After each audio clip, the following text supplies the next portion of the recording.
When this man was removing the old concrete steps at his Michigan home, what he found shocked him.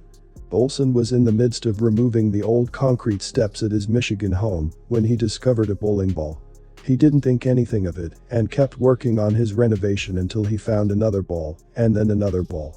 Within a 4-hour period, Olson unearthed a total of 160 bowling balls.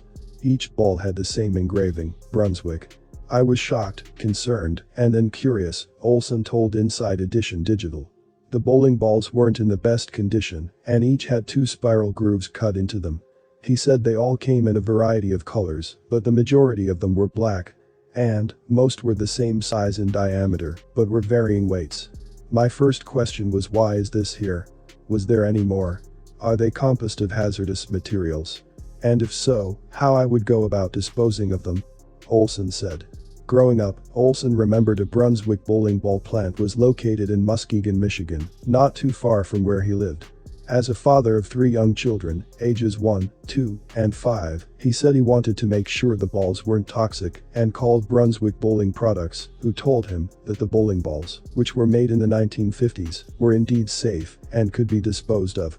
Excited by all the new information he was learning, he created a Facebook group he named the Bowling Ball Guy, for those interested in what he described as the status of my balls. My goal has been to share my experience and add a positive article to the news feeds of all that are interested, he said. I will continue to post updates that happen, and am even considering another excavation to scope the number of balls still in the surrounding ground. He said that his post has generated interest from random people, including former Brunswick employees who told him that some of the workers used to take scrapped bowling balls to use as a cheaper alternative to gravel or sand. I am humbled and in shock as to how far my story has reached, he said. Since the page went up, he posted how he incorporated the bowling balls into his landscaping design. He also shared how he donated 8 of the balls to a local church that, he said, plans to use them in their bowling ball cannon at a pig roast. Some are also going to his stepfather, who plans to use them as custom furniture legs. As Olson continued to dig in search of more balls, he said he was bowled over when his story seems to have scored points with the people at Brunswick.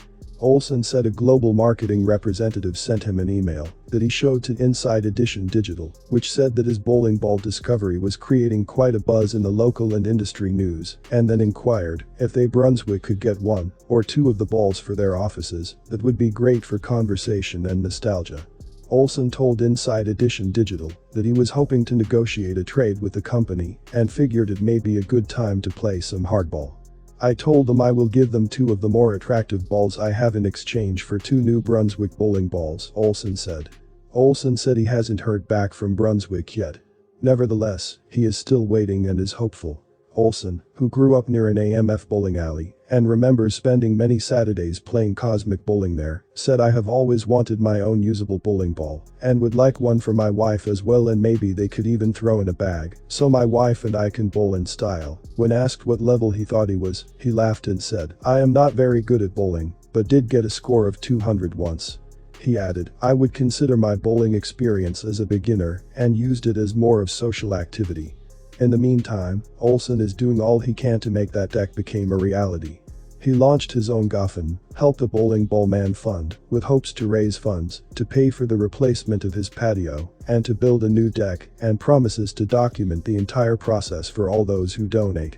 There are more balls in the ground, and by golly, I'd like to see them out. If not, that's fine too, he wrote. Together we can grab life by the balls and make a change in someone's life. That one smile or positive thought could change a stranger's life exponentially, he said. As of Wednesday, Olson has raised $25 towards his goal of $15,000 and feels hopeful as to keep the ball rolling, he said, to help finance his future excavation.